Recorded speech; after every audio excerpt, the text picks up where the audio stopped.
ഒരു സ്ത്രീയെ ബന്ധപ്പെടാൻ കിട്ടുന്ന ഒരവസരവും പാഴാക്കാത്തവരാണ് പുരുഷന്മാർ. ഈ ആർത്തി കാണിപ്പ് പലപ്പോഴും ദോഷത്തിൽ കലാശിക്കും.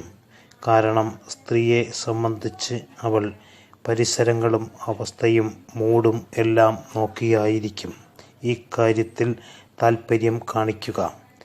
ലിംഗപ്രവേശം എപ്പോൾ വേണമെന്ന് അവളാണ് തീരുമാനിക്കേണ്ടത്. അവൾക്ക് വേണ്ടത്ര ലൈംഗിക ഉണർവ് നേടിയതിനു ശേഷം മാത്രമേ ലിംഗപ്രവേശം സംഭവിക്കാവൂ. യോനിയിലെ നനവും സ്തനഞെട്ടുകളിലെ വികാസവും ലിംഗപ്രവേശനത്തിനുള്ള യോനിസന്നദ്ധത കാണിക്കുമെങ്കിലും അവൾ തരുന്ന സൂചനകൾ കാണുമ്പോൾ മാത്രമേ ലിംഗപ്രവേശം നടത്താവൂ. അവളെ വികാരത്തിൻ്റെ കൊടുമുടി കാണിച്ചാൽ മാത്രമേ അവൾ ലിംഗപ്രവേശനത്തിന് പൂർണ്ണ സന്നദ്ധയാവുകയുള്ളൂ. യോനിയിലെ നനവും അവളുടെ കണ്ണുകളിലെ വികാരവും ഒന്നാവണം.